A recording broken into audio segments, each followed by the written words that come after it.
Pleased to be joined on the last episode last episode for me, Central Valley PolitiCast. Will Silverstein here, joined with Alex Michaelson.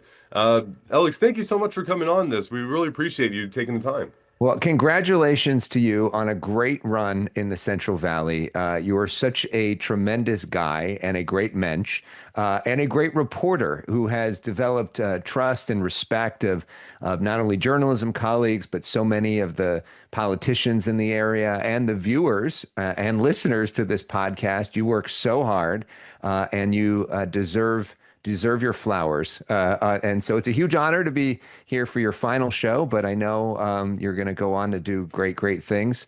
And we're excited to watch the trajectory of your career. And all of us that listen and watch this podcast are proud of you.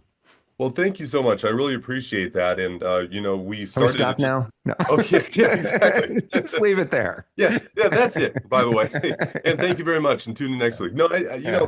I think what was really important with this week, for a number of reasons, we'll get into the politics in a second too, but we started around July of last year. So it's been nearly 11 months as we get to the end of May here, of doing this. 65 episodes. This will be number 65.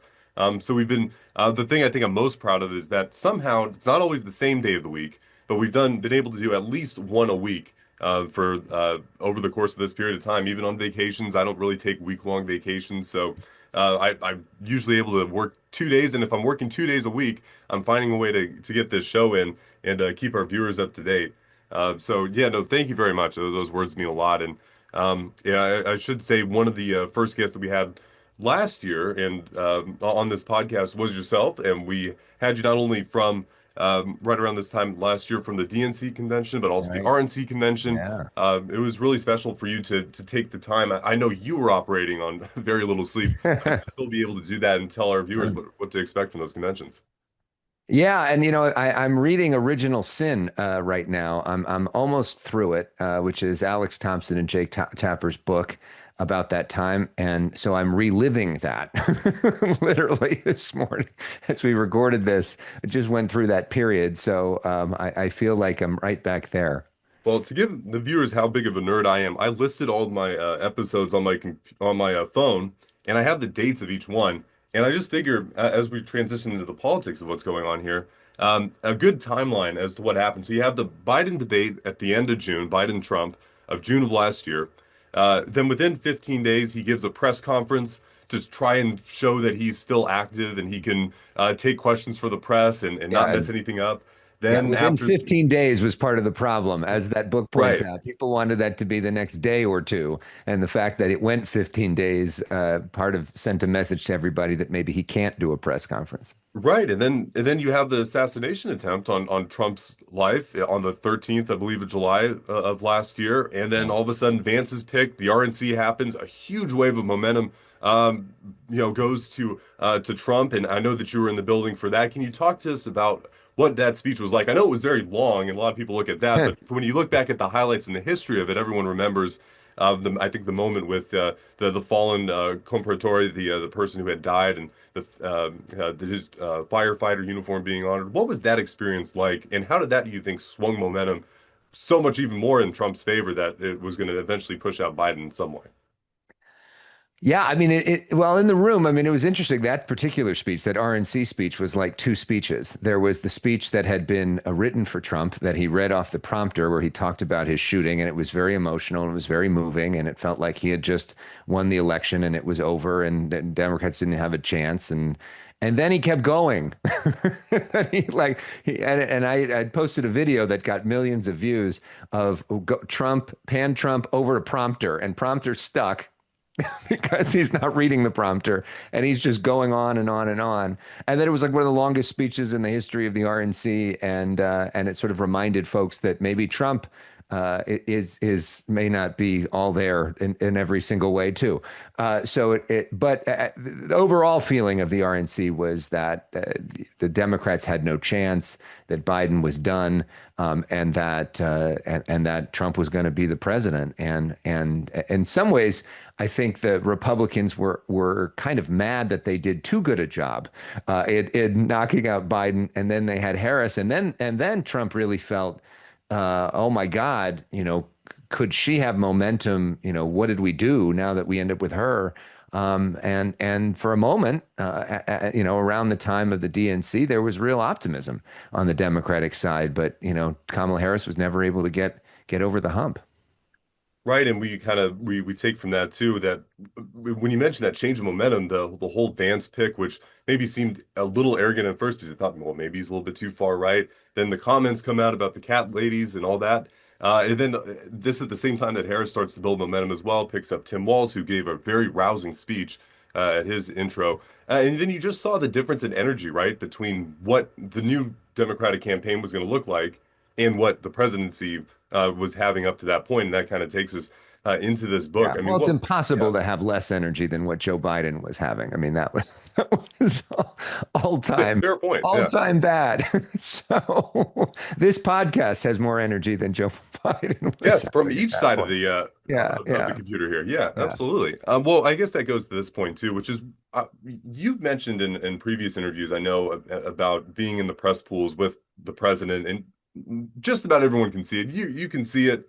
That that's one of the things we'll edit out, the cough.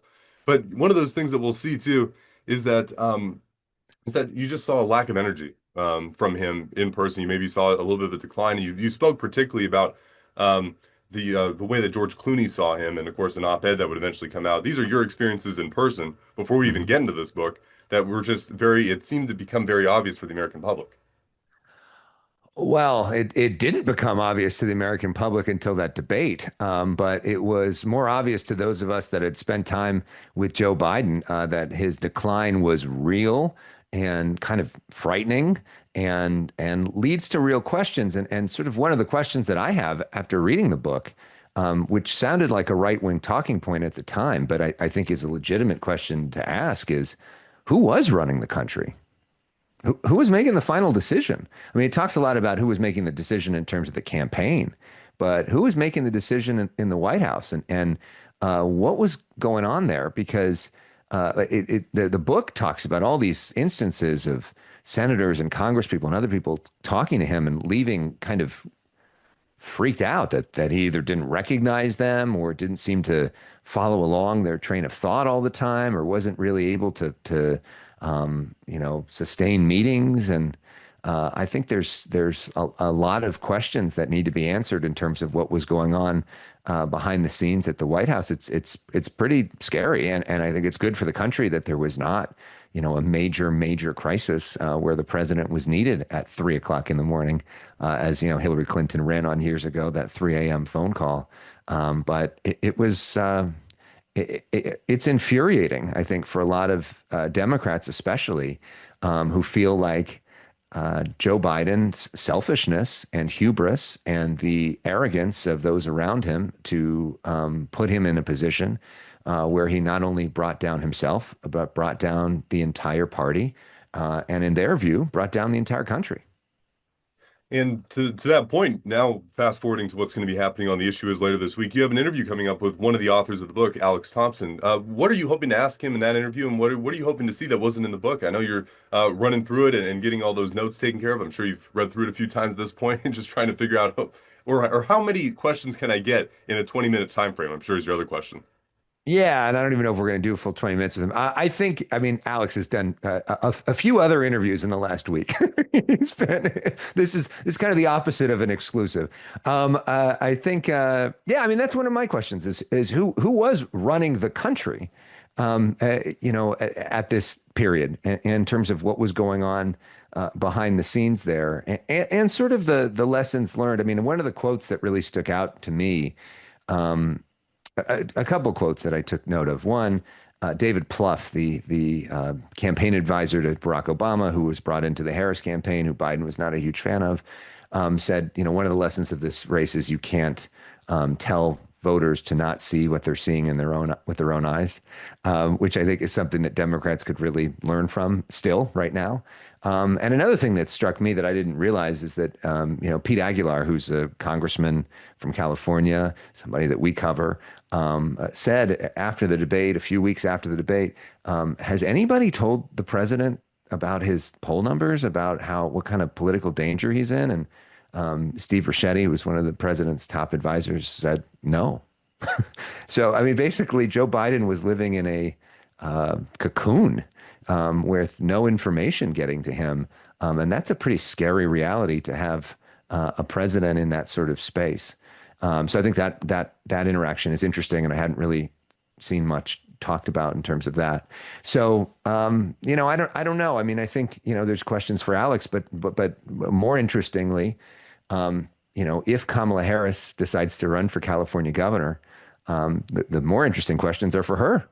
Yeah. I And there mean, have been, oh yeah, no, I was going to say, and they've been posed now at this point by one of those leading candidates for the governor's race on your show last week with Antonio Villaraigosa. So sure. if people looking ahead to this week's episode with Alex Thompson last week, that was quite an interview. What did you take away from that interview with Yeah, I mean, Antonio Antonio Villaraigosa? Villaraigosa, who could be running against Kamala Harris, is already running against Javier Becerra, is not doing especially great in terms of fundraising, and in a time when it's hard to get your name out there. I mean, I think he made a smart political move, at least short term, that got himself national headlines, that got himself booked on my show, that got himself on cable news outlets, that got his name out there, that got him an opportunity to attack both Harris and Becerra, which is interesting, and also got him, frankly, in line with where most Americans are, which is asking real questions about what happened here and how did this happen, and to insert himself into the biggest story in the country. I mean, that is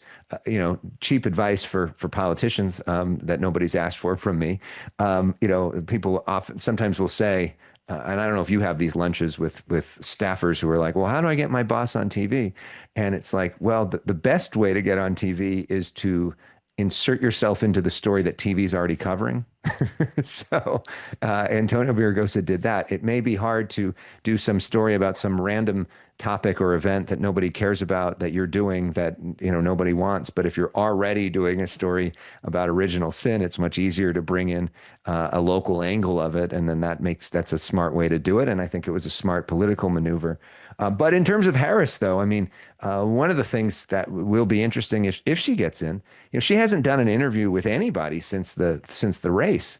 So not only if her first interview is running for governor, then she will probably have to answer questions about her last race.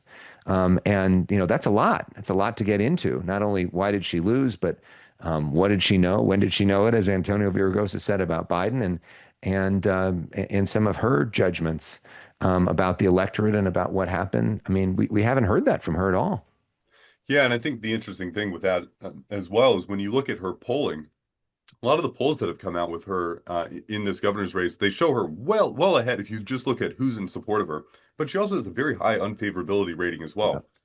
And if you get a situation where you have two Democrats in a race like a Villaraigosa or like a Katie Porter, who will not hold back in a one-on-one type of debate, and you have just about all your voters have made up their minds about you, whether they're going to vote for you or not, that's going to be an interesting thing to see. Because obviously, if it's a Republican, okay, maybe when push comes to shove, people will go back to you. But that's going to be tight if it's two Democrats in that final race. Right, which is why presumably Kamala Harris would spend a whole lot of money to try to have it be a Republican in the final race. And most likely she would take the strategy that Gavin Newsom did in 2018, lifting up John Cox, that Adam Schiff did in the U.S. Senate race, lifting up Steve Garvey, and spend a lot of her campaign funds to try to get a Republican in that top two. It's hard to imagine that if Kamala Harris is in the race, that she doesn't at least finish in the top two. And so she would probably hope to handpick her opponent. And it'd be interesting to see, how much she would even engage in debates. Maybe she does one, but I don't know if she would see a lot of political incentive to going on a long debate tour. And then my last couple questions here before we move on to the finale, I just wanted to ask you something similar. Well, I want to ask you a question about Trump and about Harris too. If she gets into that situation where there's two Democrats, or there's the Democrat and a Republican, and maybe or if you throw the Republican in there, you think things done, don't have to worry about it. Are we at a real risk where she goes with what Trump has maybe said as president and skips debates if she sees the poll numbers are in her favor, or if she just doesn't want to engage in that particular way? Because maybe it's more suitable for her. And I guess you can actually throw the criticism to Biden as well when you looked at his limited press availability. Because the last time I remember seeing Kamala Harris take any questions was, I think, from you and the LA press corps at the scene of the fires from January. Yeah, and they were pretty limited.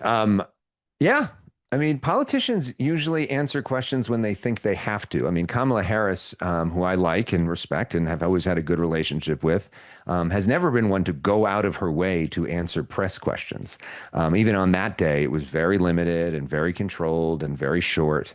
The first month of her campaign as president, she didn't do a single interview, right? That's a choice.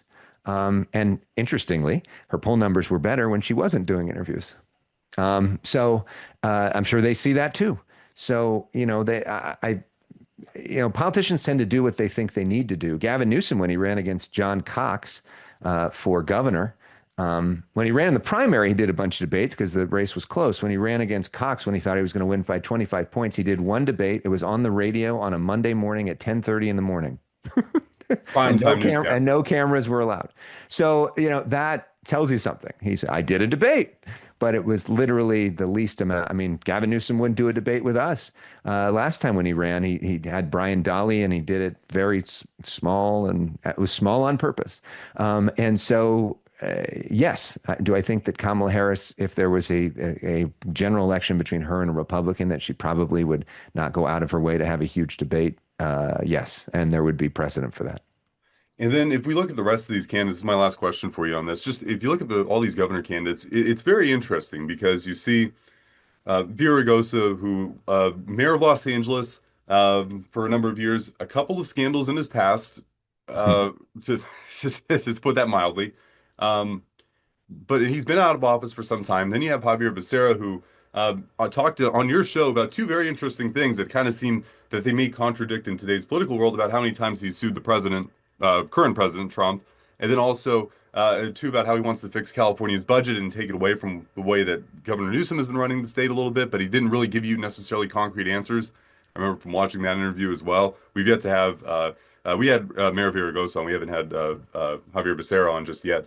And then you have Katie Porter too, who's kind of looking to not be the bronze medalist again, as far as finishing third in her most recent race, where she was the person who was the victim of that, or victim of political gamesmanship, where you saw Steve Martin Villaraigosa get was booed the up. victim the first time First around. time I around mean, too. because he finished third when Newsom lifted up John Cox, so he knows what that strategy is about too. Yeah. So I guess the way to look at it is too is that they all have these qualities that would maybe seem to put them in a top two race. Is there a really chance for two Democrats to be in this race, or are we waiting for this outsider type candidate that's not going to be the Republicans like Steve Hilton or Chad Bianco, who have a good chance of being in that top two as well? Yeah, I mean, there's a chance, sure, and I think part of it we'll see about Kamala Harris's performance, and also, by the way, Kamala Harris may not run for governor. I mean, there's a real discussions going on, and it's clear. I mean, knowing her the little that I do, and watching, she wants to be president. She's always wanted to be president. She never wanted to be governor. She had an opportunity to run for governor before, and she chose not to. She chose the Senate because she wanted to be president. She ran for president already twice, you know. So she knows if she runs for governor, that means she can't be president, which is her lifelong ambition. Everybody that just assumes she's going to run for governor, she may not. And like Rick Caruso, everybody who assumes he's going to run for governor, like he wants to be mayor. He's always wanted to be mayor. And he ran for mayor, and that's what he thinks about. That's what he talks about. So, I mean, I think it's hard to predict exactly what's going to happen in a governor's race when we don't really know who's going to be in the field, and we don't know what they would say. I mean, Kamala Harris has not articulated a vision for why she would want to be California governor. Rick Caruso has not articulated a vision for why he would want to be California governor. And it's possible that neither one of them get in the race, and that the race is the way that it is now. It just always seemed that it's the traditional stepping stone to at least run for the governor's seat or to hold the governor's seat in California, then to get to the presidency. But it would be such a short-term, 2 year Not type of really. I mean, deal. there has not been there's never been a Democrat elected president who was California governor. There's never been a Democrat from California ever elected president. And the last time we had a Republican who was elected president from California, who was a governor, was Ronald Reagan in 1980, and he was governor during the 60s. So it's Well, been a minute. and you think back to Nixon as well That was a during that time different period too. California. Yeah, I think it's just always associated with the presidential ambitions with the size of the state. Yeah. Yeah. that thought. But well, let's see. Was there anything else to that we're previewing for this week of the issue is? I think Alex Thompson, that's the thing that everyone wants to see with the with this Yeah. book coming out and then seeing your No, take on it as that's enough well. about the issue is. Let's just make it about you. Sure. Congratulations on a great run. And we're really excited for you. And you've done a public service for the people of California with your dogged reporting and being so respectful and bringing so many views to light. So thank you for everything that you do. Well, thank you very much. I wanted to just end on just a couple of thank yous as well, just to people that have worked on the show with us. But before that, I just wanted a point that you had made is that we've always wanted to do something about the Central Valley. And it's kind of ironic because we started this whole thing talking about the Biden presidency when we started the show. We had this plan for a few weeks. Then, that whole month was dedicated to that. Now all this news breaking out now too.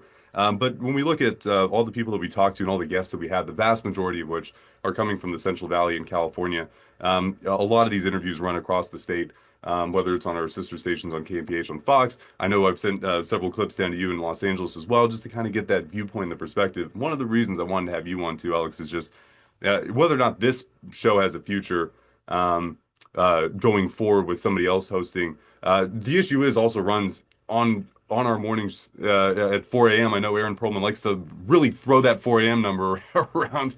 You can be honest with me too if you want to. Every time he says I want to get you a better time slot, if you just want to shake him through the TV. Well, I But want him to deliver. absolutely. Yeah. But your show is so great Thank for you. being able to break down everything that's going on in California. So I want people who are if they like watching me to always watch you as well. And of course you Thank have you. your social media too. So And uh, it's put out in podcast form. If that's yeah. better for you, if you're a podcast fan like this, just search for The Issue Is and you can subscribe. And I know that's a lot more convenient for the way a lot of people live their lives. And so check it out that way. Yeah. All right. Well, great. I'm going to end with just a few thank yous. One person of which was on your show last week. Matt Klink and Brittany Martinez were my first two guests on that first week. Matt Klink's a great guy. I always love working with him. The person who appeared with us the most of our 65 episodes, Tim Rosales, Tal Eslick, Central Valley political strategist, former chief of staff David Valadeo, Professor Keith Smith, political science chair at University of the Pacific. Alex, I promise it won't be too long. You have 8 appearances on the show. Professors Ian Anderson, David McEwen from up in Sonoma State, Blake Zanti, who runs the Maddie Institute, Congressman Vince Fong and David Valadeo, both been on 4 times before. Nathan Monroe, buddy to Adam Gray, who's the congressman up in Merced in that area of the state.